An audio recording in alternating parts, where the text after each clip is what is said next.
Fala galera, tudo de prótons para vocês, aqui professor Felipe, custódio de Química, e a questão que nós vamos resolver agora é uma questão da habilidade 17 da prova de Ciências da Natureza.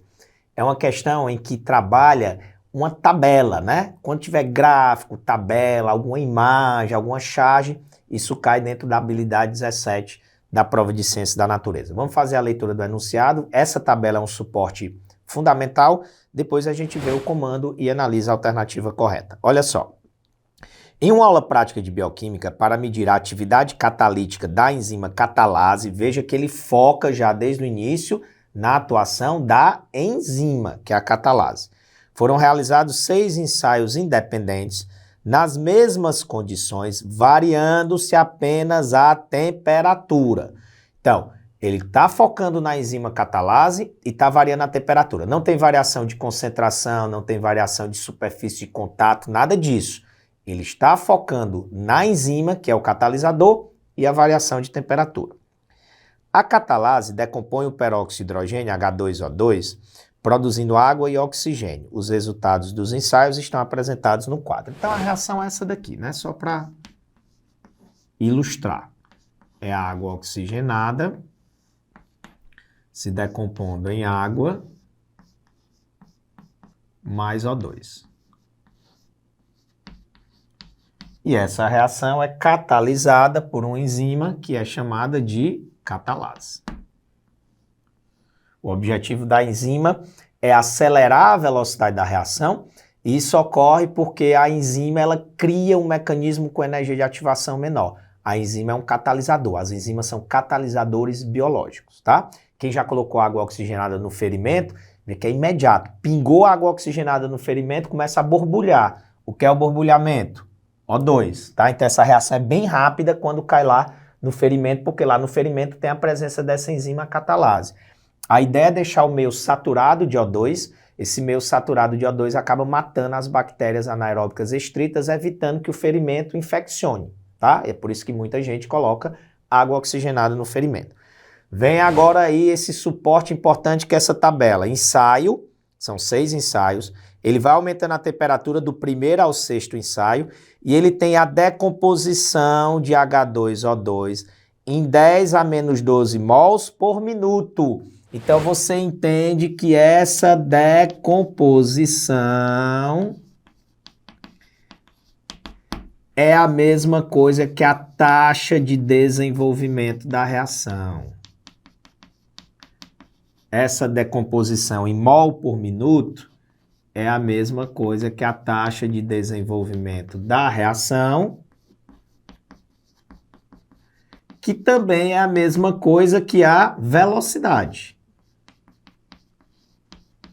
É a taxa de desenvolvimento da reação, que é a mesma coisa que a velocidade da reação. Então, olha só.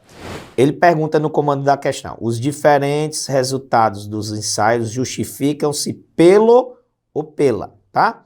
Então vamos lá. Aqui pode gerar uma certa dúvida quando você vai do ensaio 1 para o ensaio 2.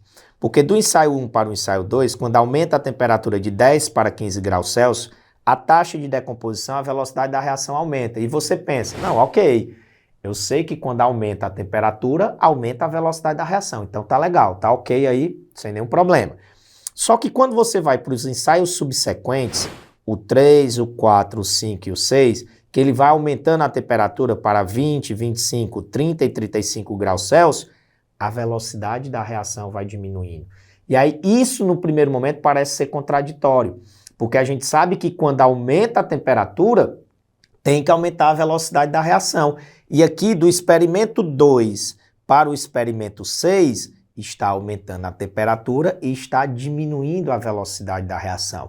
Então, a temperatura não é o fator determinante para a velocidade.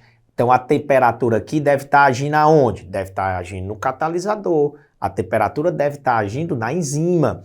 Vocês conhecem também dos estudos de biologia, dos estudos de bioquímica, que quando você aumenta muito a temperatura, há uma tendência de as proteínas sofrerem modificações nas suas estruturas. Às vezes as proteínas desnaturam, você vai quebrar forças intermoleculares presentes nas estruturas dessas proteínas E as enzimas são proteínas.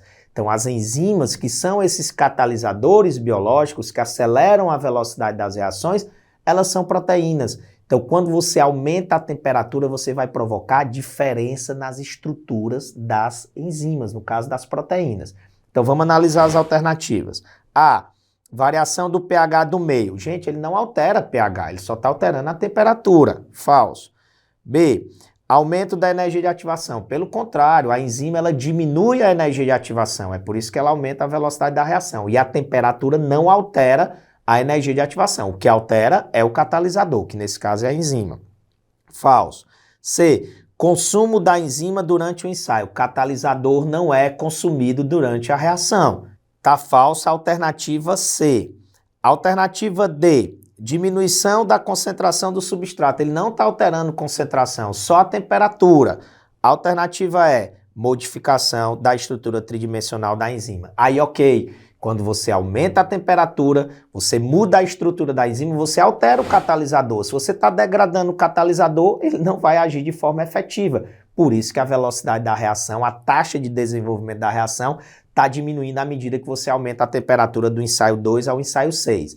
Então, esse aumento de temperatura altera a estrutura da enzima, que é o catalisador, por isso a velocidade da reação diminui. A alternativa correta, a alternativa é. Um grande abraço e até a próxima.